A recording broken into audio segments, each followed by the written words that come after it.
on the YouTube. I don't know. You have to do something. All With right. that. Looks like it's ready to go live. Right, we are live. I think it's working now. Great.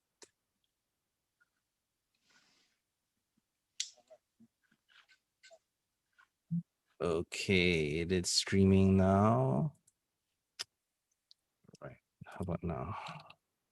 All right, just sorry about a bit of the hiccups. It's the first time that I'm using this software. Thanks for Albert for coming. So just making sure that we have all set up and looks like we are to go. All right, AG, new one, just post in the channels that we're starting. And I guess yeah.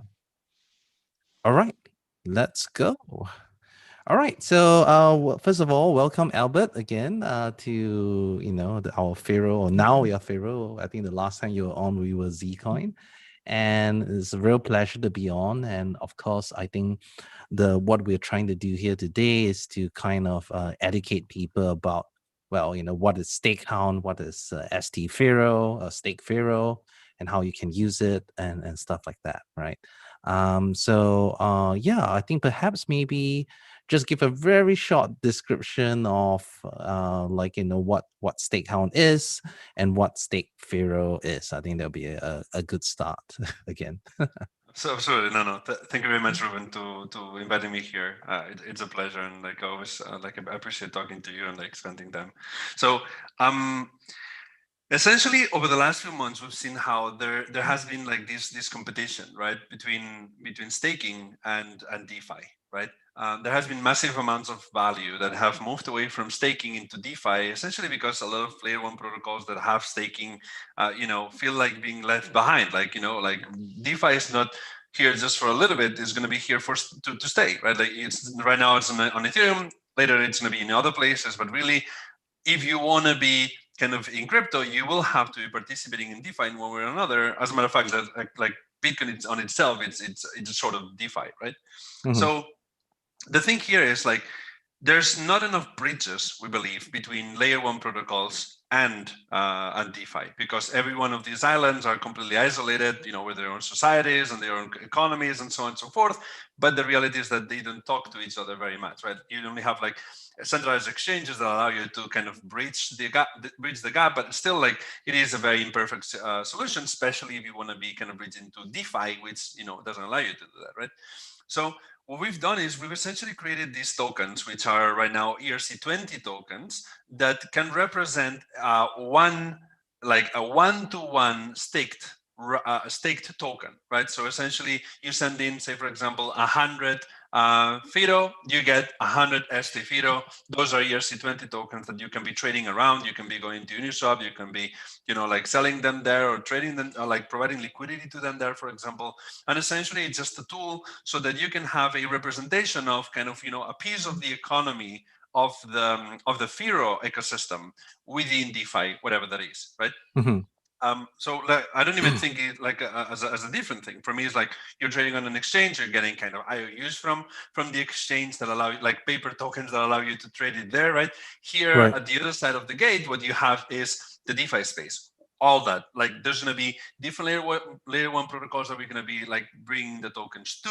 There's going to be different solutions, different applications that we're going to be enabling these tokens to participate in, right? And that's it. Just like trying to create these bridges so that Fido can be participating on the DeFi space, all the holders. Right. So maybe let me just like summarize that. I guess like I think what you're trying to say basically is that yeah, all the everything in DeFi is almost, I think would say 90% or plus percent is happening on Ethereum right now because it's a purpose built for smart contracts, and DeFi Mhm, obviously works with smart contracts, and it's where all the attention is right now, right? yes. Maybe there's a few smaller chains like BSC or something like that, but it's mainly happening on Ethereum right now. And the thing is that, as you said, unless you are an Ethereum token or an ERC20 token, you cannot participate. So even if I'm Bitcoin, unless I convert myself into like a Ethereum compatible token, I'm totally cut out from all this DeFi ecosystem. So I can't participate on Uniswap. I can't do all the loan platforms and stuff like that, right? And similarly, Firo, which was the first one on Stakehound, like we're on our own chain. We're like, as you said, a little island on itself. There's no way to plug into the DeFi ecosystem, right? Yes. So what you're doing is kind of like taking the Firo, locking it up in the custodian, and then after that, issuing a token to represent Firo on Ethereum. And I guess this is actually very similar to this on itself. I guess it's not new because Bitcoin. There's so much wrap Bitcoin, run Bitcoin. They're all different ways to have Bitcoin being represented on Ethereum itself, right? And yes. and I guess maybe you want to talk a bit about, well, okay, wrapped Bitcoin and like wrapped Firo, but you guys go one step further, right? Because you actually host the master node and have people to actually continue to earn the staking rewards, which is why you guys are called Stakehound. Maybe you want to run us a bit through, what's the difference between, let's say, wrap Bitcoin and let's say stake Firo, right? Yeah. Yeah, no, totally. I mean, like if you look back, the first wrapped kind of tokens were basically wrapped dollars, right? So you had like Tether and you had TrueUSD, like all these different parties that right now there's actually quite a lot, and I'm sure like myself, I'm using at least 3 of them. Depends on the situation. Depends on, like, I don't really care which one because I know that those are kind of worth $1, right? That was the first one. It took a while for them to demonstrate their value. The same way it took a while for WBTC to demonstrate its value, right? As of right now, WBTC has $2 billion of total value locked out of what, the $400 billion, which is Bitcoin's market cap. We're talking about 0.5% of the Bitcoin kind of locked into the WBTC program, right? If you look into the complexities of this, so every one of those have different rules, right? Like on dollars, the way that they have set it up is that they can go ahead and they can like invest in bonds, for example, right? So invest in things that are really, really low risk, that's giving them 1-2% whatever yield, and they just use that to be able to function, right? Now, we had to figure out how is the best way that we can have a sustainable business model while enabling these bridges, because it's necessary. If you don't have a business model around it, it's just not going to fly, right? The business model that we discovered is, hey, actually these tokens, without printing money, without money printing, you got that they're actually like producing some yield, right? So if we can just get a slice of that yield, then we can enable a system that until now was not possible, right? So you have WBTC, then you have W stake tokens, right? So essentially wrapped stake tokens that allow you to earn from just be holding them, right? Which is fundamentally different from WBTC, which doesn't give you any yield, right? So for us, the reason why we're calling them ST tokens, like ST Firo, ST ETH, ST ZEM, for example, all these different tokens, just by holding them, you can go into Uniswap, you can buy them. Just by holding them every single day, you're going to be receiving yield, right? So then you can do things that you can't do kind of with normal tokens. Like, for example, you can provide liquidity and earn at the same time from the staking and from the enabling a market, all the trading fees on that market, which I feel is like one of the biggest innovations of the last year. I mean, I would say it's the biggest innovation of last year, right? Which is understanding how powerful automated market makers can be, how democratizing automated market makers can be, right? Right. It is ridiculous. Like you just don't go into uniswap.info, you look into the top 20 pools, right? Do you know what is the average yield on the top 20 pools? No one's talking about this. Yeah. What would you say that it is? I don't know. I think you told me it was like 20-30%, was it? I can't remember. 17.5%. 17.5%. 17.5%. But like, that's the thing, nobody's talking about this. We're talking like, if you can be earning at the same time. So imagine that you go into Uniswap and you buy, $1,000 worth of ST Firo, you buy $1,000 worth of ST ETH, and then you provide liquidity for those ones. You're going to be earning the rewards from the staking of the ST ETH. You're going to be earning the rewards from the staking of the ST Firo. And then on top of this, you're going to be eating those trading fees, right? Which in average is 17.5%.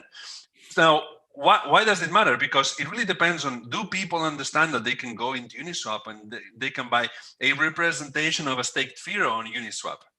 I would argue that that's not the case yet, right? Yeah. The same way that most of the people, I personally in 2017, I was very, very hesitant to use any type of stablecoin, right? Backed stablecoin in these cases, right? Yeah. Like it just takes a while for people to understand this. And obviously, it takes a commitment from, you want it to happen. Like the difference here is that we can't be building this just for ourselves. Like in this case, we're trying to build the bridge so that the Firo community has access to DeFi, right? Yeah. And this we can't do alone. We need the kind of, the Firo community to be able to get there. Right. So I mean, like, I guess when the original, like what we are saying is that, well, yes, we get about 8-9% yield with ST Firo. I mean, like, well, master nodes alone, right? Like I say, if I have 1,000 Firo, I host a master node, I get 9%, right? But what you're saying is that, well, because we can have you can participate in the DeFi space, right? And then you can go on Uniswap and you provide liquidity by putting in your stake Firo or your Ethereum and whatnot together. And now you're earning on top of your 9%. Or 8-9%, you are getting additional UMI, which may be up to like 15% on the top pools right now. I think right now it's about an additional 5 or 6%, if I'm not mistaken, with the current right. So it's kind of like 8 plus 5. There's a right? lot. Yeah. I mean, just today, like if you look into what we made, like kind of the ones that are providing liquidity to ST Firo versus ETH, that's already like a 5 or 6% on top of the staking reward. Right. So obviously, I think, I mean, like, many people also, well, okay, obviously, like what's in it for Stakehound, right? There are certain fees that are involved that Stakehound takes. But obviously, you're hoping that, the yield generated from Uniswap and all these other things, and also with the compounding effect. Maybe you want to talk a bit more about that? Yeah. Yeah, for sure. So, I mean, there's quite a few things to consider here, right? We're operating a business that needs to be compliant, right? That has a cost. We're operating a business that you want to have the assets be completely secure, right? That has a cost, right? You need to be staking the tokens anyway, so that has a cost. Like actually, it has a cost for anybody, like because right now how much one Z-node is making, and are you going to be calling them Z-node from now on? That's it's a question. I'll just call them master nodes for now. The master nodes. So you know how much yield one master node is giving you, and at the same time we need to be operating them. That obviously has a cost, right? So if you're staking yourself, you will for sure be paying the master node cost, like the running the node cost anyway, right? That doesn't even like. For sure, we need to take that. We need to take into consideration the custody, the compliance, as well as in our own operations, right? But we essentially use a very simple formula, which is all of these things have to be paid, and we essentially keep a 7% of the rewards, right? So we only charge from the rewards. We don't charge from any of the assets under management. No trading, no fees coming in or out of the system. It's just from the rewards. You can do the numbers yourself. You'll see that it is a model that is essentially sustainable, and it allows us to be building as many bridges like this as possible, which is the ultimate goal, right? Like you're not here because you want to be earning staking rewards without any type of effort, which actually works. Like for me, it's just much simpler to go into Uniswap and buy some ST Firo than actually setting up an account in many different staking providers. But I know that still I'm going to make less potentially than I can do it myself, right? As you said, like there's the compounding effect as well. Like we are right now creating one new master node every 2 weeks, right? That has a compounding effect. It takes time to do that compounding effect, obviously, but it's just like it's going to go bigger and bigger. And this is especially interesting for those that don't have right now a master node, that don't have 5 of them, right? Which is already very costly. Most of the people can't participate in the system because, well, really, most of the people have $3,000 as in total crypto holdings. That's most of them, meaning like 90% of the people, right? What we're trying to do here is we're trying to democratize that as well. We're allowing anyone to just, you have, whatever, maybe $50 is not enough because essentially like Uniswap fees, the trading and the transaction fees are too expensive. But if you have a few hundreds of dollars, then it's better for you to go into Uniswap and buy ST Firo than to send it to Binance, one transaction fee, then take it out, another transaction fee, then stake it, plus play the notes. just so much more complex, right? Correct. So yeah, we believe that one, this is like our focus is to enable DeFi rather than just simple staking. For simple staking, there's a lot of different providers that are doing this. I think like Binance does this. I think like with a zero fee, sure, like they can do that. Why? Because they know that they're going to be eating, like they're going to be kind of earning from the trading fees rather than the staking fees. That's fair enough. It's not zero fee. I think they do give you a lesser percentage than what they earn, but I think maybe it's at break even because of all the hosting costs, but they do take something. Yeah.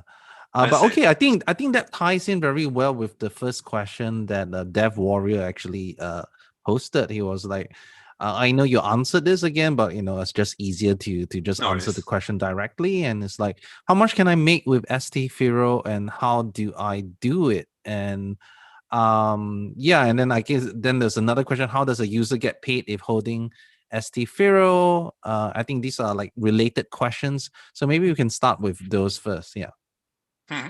Absolutely. So the way that the payment kind of works is like this. The ST Firo is an ERC20, but it's a specific type of ERC20. It's what's called a rebasing coin, right?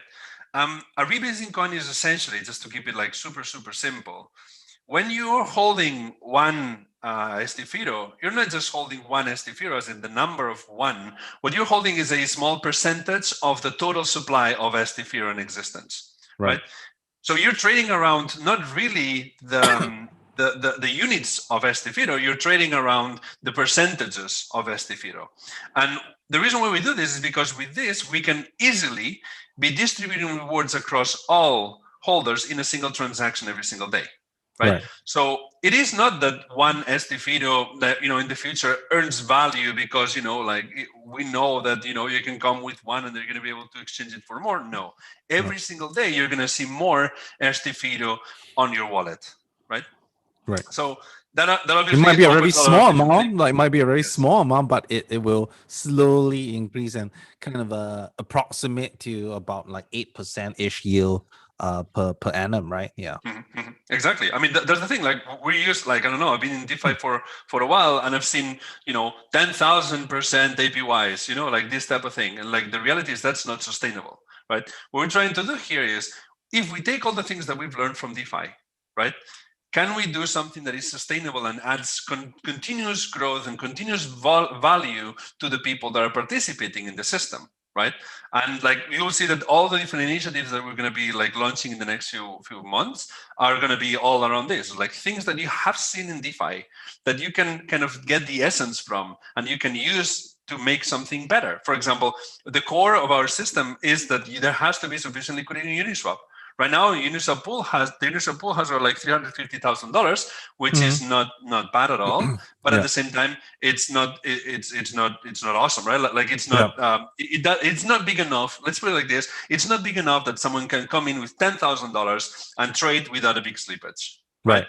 That is the goal here. It's like, if you want people to be using this bridge, there has to be sufficient liquidity on the Uniswap pool so that anyone that comes with $10,000 can come in and move and like trade in and out without, with a less than 1% slippage. Let's say it like this, right? And right now that's not yet the case, right? It will, I believe, be the case in the future. That's what we're going to be working with on like but it's still not the case. Really, the way it works is in terms of like how much you're getting. The formula is very simple, and the problem here is obviously it changes every day, and it changes every day because the price of Firo changes every single day, right? So, for example, we are paying for the node running, right? The node running costs $10 a month per node. That's something we really can't play with. Like we need to have certain things that are necessary to have, for example, the all nodes advanced plan, and we have to be doing that. For example, if you're using the basic plan, then you have a lot of different nodes batched together, which means that a DDoS attack can just like, well, if that node crashes, all the different nodes would be offline. We can't afford that, but would be, in our opinion, more painful for the rewards than actually not doing that, right? It's just a single failure point. You need an API. We need a lot of different things that plan offers that we need to be getting to the advanced plan, right?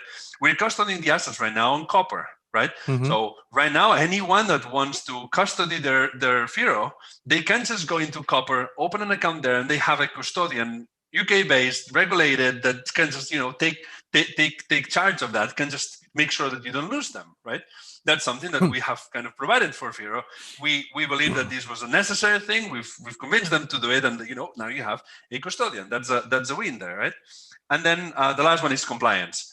We are working in a world, like, you're a lawyer, Ruben, like you understand that we're not going to go from where we are right now to less compliance. We're going to go to where we are to more compliance, right? And if that's the case, we can already assume that we will go to a world where everything has to be extremely compliant, right? And like, they know who the creators of REN is. They understand that. If you have that REN BTC is trading, allowing for money laundering and financing terrorism for, say, tens of billions of dollars in a few years from now, do you think that the regulators would just say, oh, this is fine because it's decentralized? Yeah, no. Not really, right?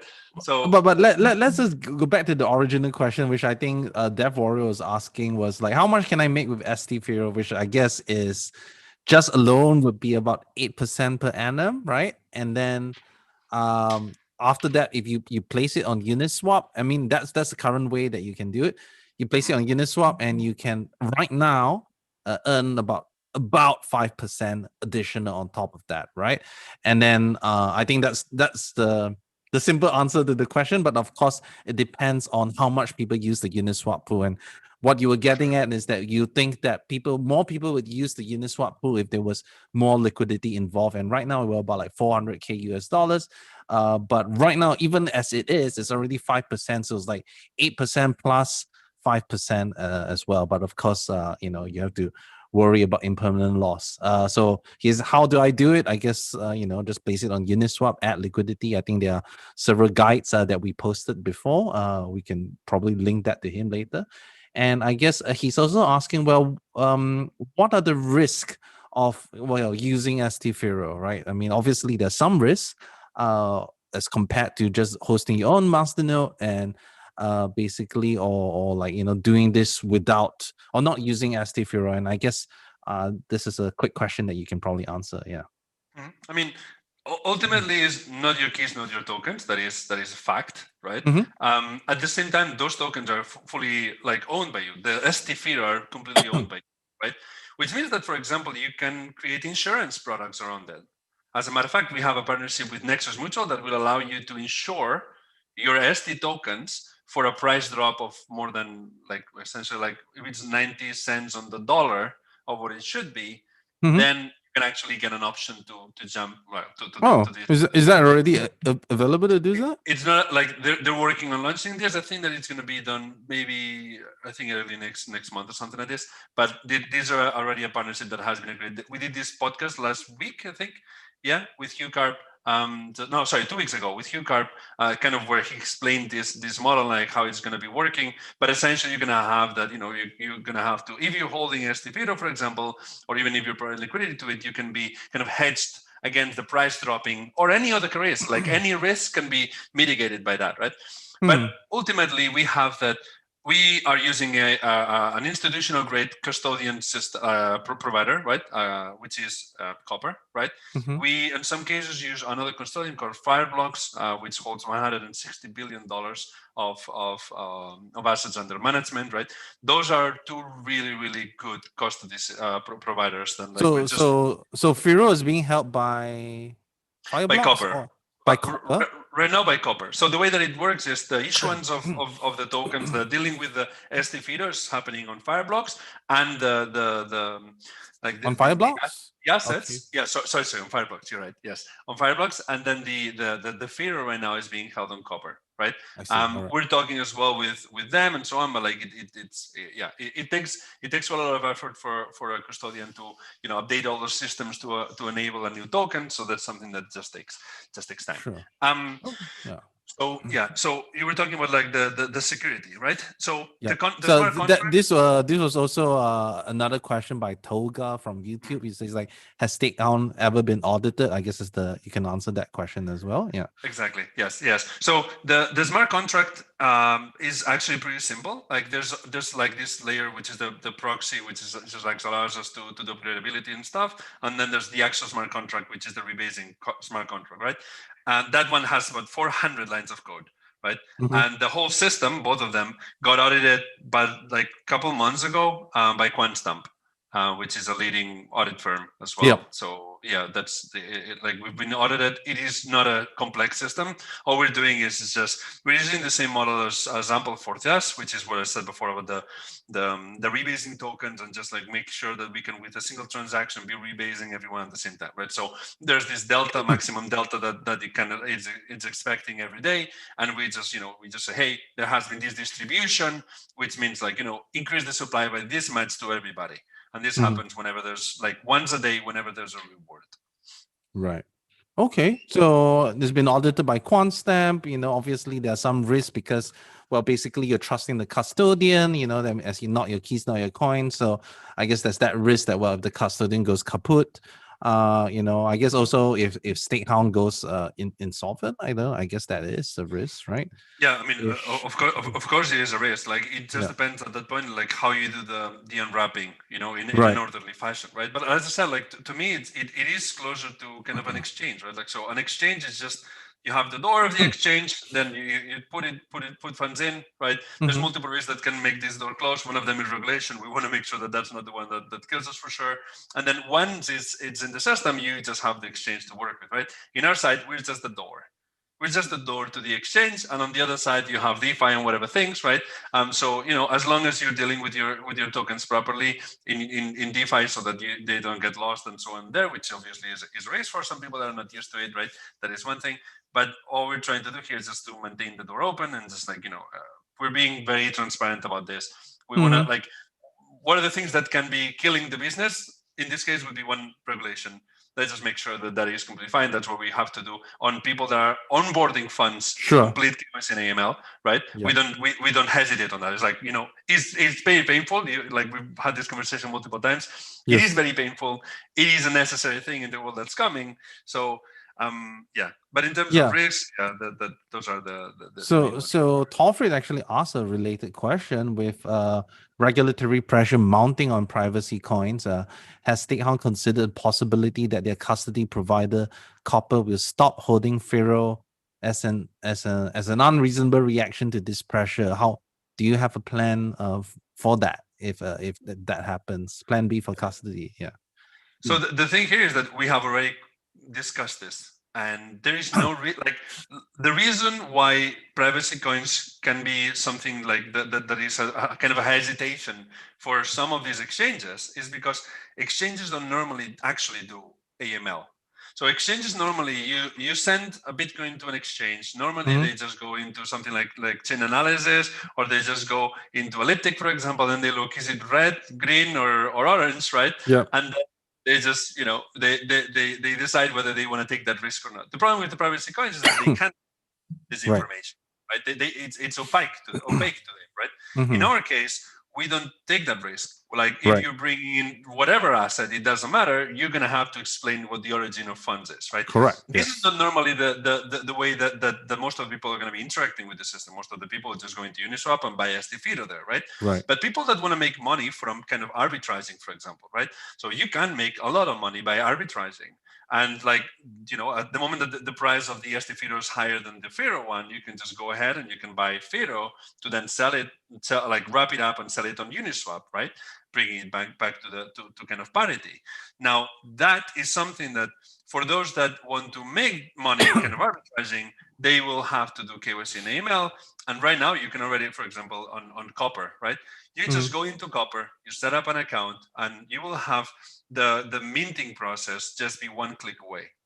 You just go into like you just send some Firo, then you kind of trade directly from Firo to STFIDO directly from their interface, right? Right. Which means that all these arbitrage is actually very easy, but like for most of the people, like will just be like they will require KYC and ML. Most of the people will just go through. Yeah, I mean, personally, I don't think there's much of. I mean, yes, it's a privacy coin, but the thing is that all their risks is actually all mitigated because for anyone to onboard Firo onto Stakehound, they have to do KYC and very stringent AML KYC. I've gone through it and it was like, really stringent. But the thing is that for most people, once it's already in its token format, then it's traded on Uniswap. You don't have to have KYC to acquire ST Firo, only if you want to convert and in and out through the Stakehound platform. But even then, this is also something that we discussed. We're having some swap services that do support Stake Firo soon, and what that means that, well, if you want to convert like smaller amounts from Stake Firo to Firo, you don't even need the KYC, because you can just do a swap, and they'll take it from Uniswap, take it from Binance, and just like give you a fee, maybe with like not as much, because there will be fees in between, but it will be quite an easy way to convert between Stake Firo and Firo, right? And so I guess the next question is, let me see. Right. Let's see. All right. So Stakehound platform. How secure is it? How do you act in a hacking situation? The Stakehound has a user protection fund. Do you have a plan to reimburse your customers against any hacking issue? I think this is more of like a misunderstanding of because the contract actually is very simple, right? Like, it's just basically take the coin, I represent it, and then bam, I issue a new token, and then there's that rebasing function, right? But obviously, maybe it's best to hear it from you, right? Yeah. So as I said, we use two different systems. We use two different systems to deal with the tokens, right? We are right now for the Firo case, we're holding the Firo on a custodian in UK, regulated, insured, that's called Copper. And we're issuing the tokens, minting and so on and so forth, right, on Fireblocks, right? So the combination of those two would just make the system extremely reliant, because, those are two isolated systems, highly secure. They're all holding billions of dollars worth of assets, right? They are insured. Like, actually, on the Firo side of things, on the Fireblocks side of things, it's insured as well, right? So, like, we're just trying to put as many layers of security as possible, of insurance as possible. Then, like, we're exploring to use I guess that it's a yes already. So we're going to be using a system called Coin Cover, for example, which is a way to as well secure further your keys, for example. So it is all based on MPCs, all based on like multi-party computation. Like, no one actually has the key. There's like so many different layers of prevention for anything to happen, right? Could you explain a little bit what Fireblocks is? Fireblocks is essentially, it's not a custodian, it's a custody technology, right? So you have a custodian platform rather than a custodian. So normally a custodian is someone that can be holding your assets on your behalf. They can be securing them. They have to make sure that is what Copper is, right? While Fireblocks is more the technology that other custodians, other exchanges, other OTC desks are using to secure their funds, right? So it's more like you have different, it is a completely different kind of dimension, right? Which is what is the technology that you need to really be holding production, let's say enterprise level tokens, right? You need to be able to mint and rebase and do all these different things and burn and transfer here and there. You need to be able to go to an exchange and exchange the tokens directly. You need to go and like connect to other exchanges, for example, that want to be minting a token, right? You need to have things like, when you go to Copper and you want to buy some ST Firo directly from Copper, then you want the flow to be, like Firo gets sent to us, then we are ordered to issue some ST Firo accordingly to that, and distribute it to the user. All these flows, you need to have a very, very, very secure and autonomous kind of infrastructure. And this is the best way we can think of to actually make it happen. Cool. Okay. Well, I guess do you have anything to share? I mean, I guess we're not expecting names, but like do you have any plans? Because I remember, like, you have the Hound token, and then you have all this liquidity mining that's happening. Maybe you want to like share a bit about like what is all this Hound token, and how does it apply to ST Firo particularly, right? Yeah. So for those who've been following DeFi, right, this trend of yield farming it's something that has been taking a lot of attention, right? At the beginning, it started with yams and with sushi and with different kind of food coins. And those food coins are just like examples, games, little games that allow people to be incentivized to provide liquidity, right? Right. That has been proven to be extremely successful, to the point that most of these, they had much more liquidity than they actually needed, right, for the value that they were creating, right, for the demand that there would be for them. So we've been looking, well, we looked a lot into this, we participated in a lot of them, and Yes. we understood that the thing is that there is actual value in doing this, but it's not done properly because it's Right. not sustainable, right? So for example, when you break that down a little bit, you'll see that there's two types of users, right? In DeFi, there's two types of users. One type of user, for example, for STFiro, is the person that just goes and says, do I want to be going into Binance, downloading the Firo wallet, downloading it there, setting up the node, and so on and so forth? Or do I just want to go into Uniswap and buy some STFiro and just hold it, nothing else than that, right? That is a user of the system, okay? And then there's the enablers of the system, which are the guys that are saying, hey, you know, I would like the first guy to be able to go into Aave, for example, and get a loan against the STFiro's collateral, for example, right?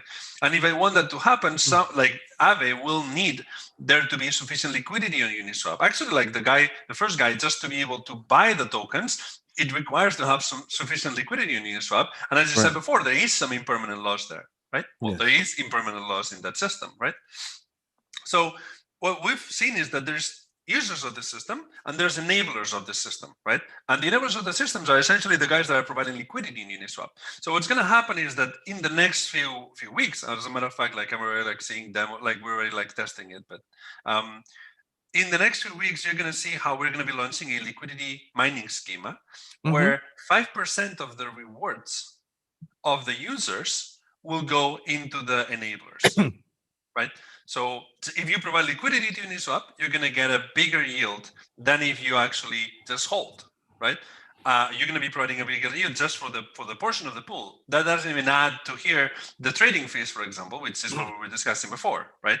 But essentially, this means that you will already be making more from the STFiro than actually staking yourself if you're providing liquidity to it. Right? So if you're not providing liquidity to it, you're going to be earning less than doing it yourself. But if you're doing it, but if you're providing liquidity through STFiro, you will be making more than if you're actually running the masternode yourself. Right? This is a very big flip because this means that now, like, if you have sufficient capital, it makes a lot of sense for you to be able to do that, right? On top, the trading fees, which, as we said before, 17.5% of the top 20 pools, right? So that, however, like any network, right? Like networks become useful when there's sufficient mass, right? And this critical mass is where you have to go. And one good way that we've discovered here in crypto is that you have tokens that can be incentivizing users to create the network effects to get to the critical mass. Like right now, few people are talking about Stakehound. Why? Is there any way to invest in it? Not really. So people don't talk about it, right? The moment that you have a token, the critical mass, like the dynamics change because you don't need that critical mass. You have the financial utility more even than the actual utility of the protocol, of the network, right? And this eventually turns around and you have the financial utility is less interesting than actually the utility that it's actually providing to the system. Not even Bitcoin has gotten there yet, right? So it'll take a while. But having the Hound token allows us to create, to jump, quite a bit farther and create some other type of utility for the users and start to create this kind of community that really understands what the STFiro will be, what the STETH will be, that evangelize this and explain to people, hey guys, why are you not just like doing this? Because it makes a lot of sense, right? And it allows us to ensure as well that the ones that are providing liquidity to Uniswap or to Balancer, for example, are going to be rewarded, as well as the people that have onboarded assets, right? I think we're going to be changing a bit the rules of what's called the hunt, which is, like if you're bringing assets before we issue the token, then we're going to be probably changing on that. The reality is, like, what makes more sense is that when we distribute the token, that's going to be around March or something like that. Then when we distribute the token, it's going to go accordingly to essentially who has brought how many assets, and then Right. with a small multiplier, the bonus, depending on if you've been participating in multiple hands and so on, which some people are tracking, are trying like to participate in, right? But essentially, ultimately, kind of wrapping up, the Hound token is a governance token that will be allowing users to decide where the liquidity coming from the rewards of the actual staking, the rewards of the users in this case, how they should be distributed among the enablers, All right. right? And then ultimately people can just provide liquidity to the Hound, and people can just reward people that are providing liquidity to the Hound, which is something that is beneficial as well for all the participants of this network, right? And then they also get a share of the profits, right, by holding the Hound token. Is that Well, right? that's the thing. Like, it doesn't like, yeah, it is not a per se a share of the profits. As you know, this would bring us into regulatory Yes. All right. matters, Okay. right? Yeah. This is not a share of the profits. What it is Stakehound will spend essentially 5% of the rewards to incentivize people that are providing liquidity. To what? The community will decide. The liquidity DAO will decide where this cash is going to be going, which are the pools that we think that are more important to make liquid. And that's why the Hound token is important. That's a governance token that allows us to say, okay, we want the liquidity DAO, that's the name of the DAO that's going to be governing this. We want the liquidity DAO to be deciding which ones are the pairs that should be getting more liquidity, more incentivization for the liquidity, right? If they want to do it against the Hound token, that's great. If they want to do it against STE, that's great. We'll see. Yeah, cool. I think that sounds great. So and when are you planning to launch this Hound token? So the Hound token, I think it will be around March. The reality is that there's we need to do a Series A before then. So I guess like after we finish the Series A, then we're going to be distributing the token. The liquidity mining schema, like the 5% coming from the users into the enablers, that will start soon. That will start in the next few weeks. Now, with end of year and so on, I would expect that worst case scenario, middle of January, but I don't think it's going to be farther than that. Sure. So okay, I think there was just some good questions. Okay, how do we invest in ST Firo? Do we have a locking period in staking or minimum requirement to be eligible? Will it affect APY? And I think that's decent questions. I guess maybe you want to like answer Yeah, that for sure. succinctly. Yeah. For sure. Yeah. So essentially, well, how to invest in this case is like you're just trading it essentially from Firo to ST Firo and from ST Firo to Firo 1-to-1. You can just go into Uniswap and you can buy them there. That's I think the easiest way if you don't want to do the KYC and AML, right? Then the other one, sorry, you asked. Do The we have a second one was lock-in period in right. staking or a And minimum minimum. requirement? Yeah. Exactly. So there's no lock-in period. There is the problem as well is that because KYC and AML has a cost per user, per user number, right? Then if you're trying to go through the KYC and AML route, there is a minimum of $1,000, I believe, that needs to be fulfilled. Essentially, because there is a cost of doing that. If it was, if you're trying to onboard $5, then you will be bringing less than the cost of the actual KYC and AML, right? Right. That's the reason for it. But if you want to be trading $100, you can go to Uniswap and just buy some STFiro there. Nothing else. So I guess in short, it's like two ways, right? If you just want to get ST Firo, you don't have enough or a masternode, you just don't want to go through AML KYC. The easiest way is to just go to Uniswap at st.firo.org. You go there, it'll lead you to Uniswap. You deposit F or whatever, and it'll convert it to ST Firo, and you will start earning rewards on your ST Firo, right? And you can buy, sell at it at any time. There's no lock-in, and I think that's one of the beauties where we are unlocking the liquidity of masternodes, which were just previously just sitting passive, and now they can actually be traded in fractional amounts. That's something really powerful for us.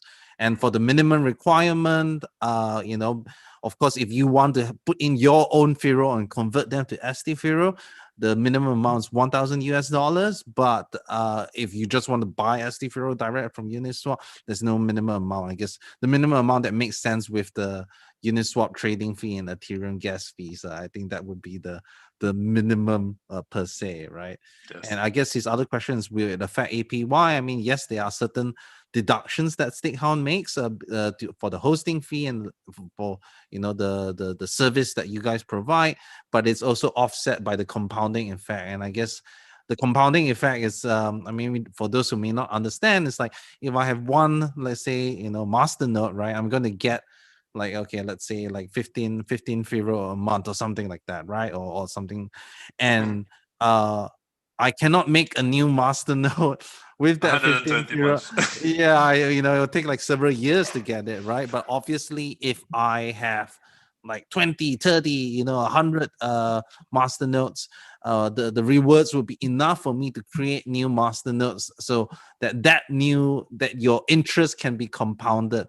And because Stakehound does have enough, how many master nodes do you have under And your now custody? there's 257. All right, so 257, which is still is what? How many percent out of 5,000? About 5%, right? 5%. Yeah, I mean, I think that's a healthy amount, and therefore, like, you have that compounding effect. You don't control too much of the network, and I think I think it's great for people who may not just don't want to like bother with the masternode hosting and all the technical requirements. Right. I mean, you guys have like an awesome partner, All Nodes, that just keeps it up all the time. And again, like, you don't have to have 1,000, right? Yeah. Yeah, So that's correct. Phillips asked, do they have any paperwork? Maybe you just want to quickly discuss about what the paperwork that's involved. But the paperwork is only if you're converting Firo to ST Firo or ST Firo to Firo. But you can always do it on Uniswap, as in like you want to buy, or you want to later when ChangeNow integrates us, you can just do a swap feature. But maybe you want to talk a little bit about the paperwork and like the different tiers of stuff. Yeah. Yeah, so as you were saying, right, like this only really applies to people that are going directly to us to do that, right? Like most of the people, like when you're trading WBTC, you just do it on Uniswap. You don't really go into WBTC network and just like do it there. There's other people who are doing the arbitrage there. It's just that you don't have to do that. If someone is interested in that, then obviously there's different tiers. It's just the standard kind of AML tiers that you have, for example, for any Swiss company in this case, where we're regulated, and that essentially means that if you're trying to onboard more than $15,000, there's a bit more requirements. They're going to have to understand, okay, where did you actually get those funds? How do you, like, essentially you have to demonstrate where those funds are coming from the beginning and from the end. So if someone is going through the process, for example, because it is painful, right? It is painful for sure. But the reality is that it doesn't have to be so much. You just need to understand what they want. And what they want is they want to understand, one, where did your initial funds really, really, really come from? Okay, I bought my first Bitcoin in 2013. Here's the proof. I do have the proof because I've shared this with a lot of different KYC and AML providers, right? And it's just like a screenshot from the local Bitcoins, right? And then I had another one, which is another trade that I did like on 2013, 14, and I just shared that. And then the second one is, okay, now this Firo that you're sending over, show us how you bought it. And you say, okay, I actually bought it from Binance, for example, right? So, okay, then, extract the withdrawal CSV and send it to us. And that's what Altcoinomy, which is a regulated financial intermediary in Switzerland, right? That's what they do. That's their job is just to make sure that the funds that get into the system, the water that gets into the pool, is not dirty, right? And this is very good and very important for us, because in the future we can, I mean, we're just at the beginning of all this, right? Like, we're going to go into trillions of dollars of inside of the crypto ecosystem, and institutions will be requiring and will only be able to play with partners that have clean water on their pool, right? So if we want to get there, that's the only way that we can do it. We need to be completely strict on this. Right. All right, that makes sense. So, okay, I guess where, I mean, like, I guess where do you want to wrap up, and like, say, where can you find out more about Stakehound, ST Firo? I think there's a handy frequently asked question. You guys have a Telegram channel. You want to share that? Go ahead. Absolutely. Let's chill. No, I mean, for me, what I would really like for people, like, to incentivize people to do would be, I would like people to join the Telegram group that's at Stakehound, I would like you guys to express like your experiences. Have you been using the ST Firo? Have you been trying to provide liquidity? Have you had any problems, right? Is there something that do you think that we can do better, right? Like for example, some people have been complaining about KYC and AML. We've been working really hard to do that, right? So change now it's going to be a very good improvement. We've got Copper that where much simpler KYC and AML. You can actually do that. We've got a couple news as well. We're gonna a couple partnerships that are coming up as well. That are going to be like really steering things up as well. Kind of allowing other type of users to participate and to be incentivized to buy the tokens, as well as stuff around like lending and borrowing as well. That's going to be very, very interesting, right? But essentially, we need to create a bit more conversation on the topic. We need to make sure that people understand what this is, right? Like that you can just go and buy Firo on Uniswap, right? Yeah. It is the same as an exchange. You don't think that the Firo that you're buying on Binance is actually just like a paper Firo, right? Most of the people associate that as the same thing, right?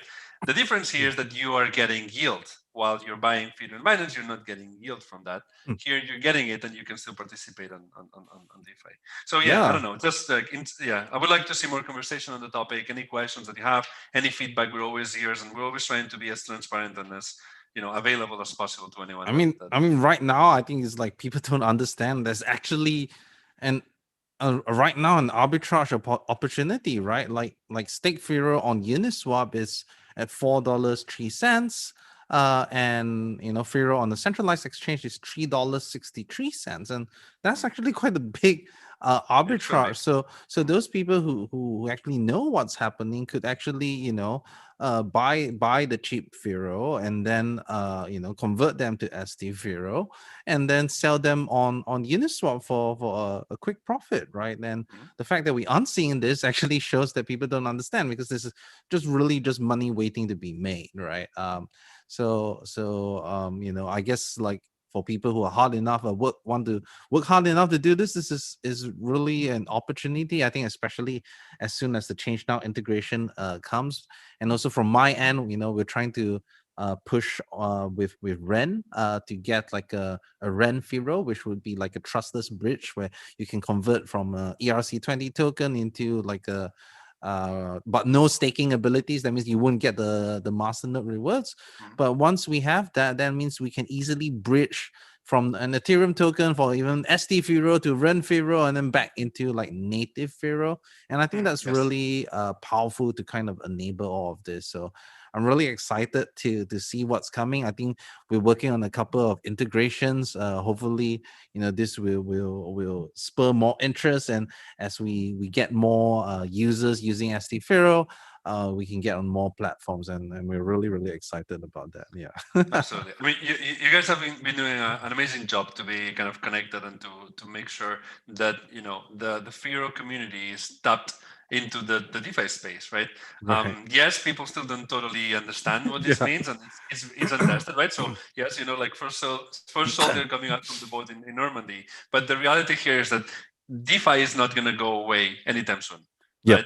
So you want to be tapped into that. There will be others that will follow, and that will make the critical mass so that people understand what liquid staking is, right? Like right now, people are not really talking about liquid staking yet. They will when a stake ETH, for example, comes out. They will when all these different tokens that are like very big market caps start coming out, and people start to understand and get educated with that. It's just time. We just like it's just been a couple months now, so I'm very positive. Yeah, I'm really excited. Hopefully people see the value of this. I mean, now I think the market cap of Stake Firo is like 1 million something at the moment. And that's just, that means we have around $1 million locked in this system. And I think this is just going to increase, especially if Firo price increases. And yeah, I mean, hopefully that's the case, right? But I think the main takeaway is that, I mean, for me, I mean, personally, there were like two things, right? We wanted to participate in the DeFi ecosystem where the DeFi was happening on Ethereum, rather than just trying to build it on Zcoin, or Firo, which was not meant to do it. And it's just, it doesn't quite make sense, right, to do this. And I guess the other thing was, there was a continuing complaint that there were too much like Firo locked in masternodes, and as a result that made it illiquid. And I guess, this kind of solves it, right? You can have master nodes and it can be liquid. And now, you don't have to be rich. You can own like one ST Firo. I think everyone should be able to afford like $4, $4 to get one ST Firo. There's no minimum amount, so it kind of democratizes in that sense, right? Now you can participate and have a fractional master node without having to have a lot of money. So I'm really hope that even just from that element alone, even without the DeFi stuff, this is actually real benefit to Firo. And you guys helped us get an institution grade custodian. We got Fireblocks integration, we got copper integration, we have economy integration, and that really helps with adoption. Especially we believe that institutions are coming, the cryptocurrency, you have to have that sort of infrastructure, and that normally costs a lot of money. So we're really happy that to get integrated with you guys. Yeah. Like there's something I think interesting to see, right? Like, for example, Fireblocks is a technology that's being used by the biggest trading desks and exchanges and prime trust, for example, right? All these guys, like right now, they can hold ST Firo. They can't hold Firo unless they run the nodes, but they can hold ST Firo because it's an ERC20 token that is already in Fireblocks, right? So this opens a world of opportunities. We're just starting to cross those doors, but like that is already the case. Like if you're a user at Fireblocks, you already can hold ST Firo on Fireblocks, right? It's just like it is something that we still haven't like seen that much, but like it's just gonna. It just makes a lot of sense. Like most of the people don't want to be dealing with the nodes and different type of keys and different type of setups from every single layer one protocol, right? Here's a way that you can just do that in a single shot. So yeah, very, very excited. All right. So I guess we have reached the end of this Almond session. I guess if people want more, we can definitely have more. And I mean, I guess the last thing that I would say was a funny question that I saw on YouTube. Just on a light note is like, hello, I don't care about the token, but my question is, are you guys single? You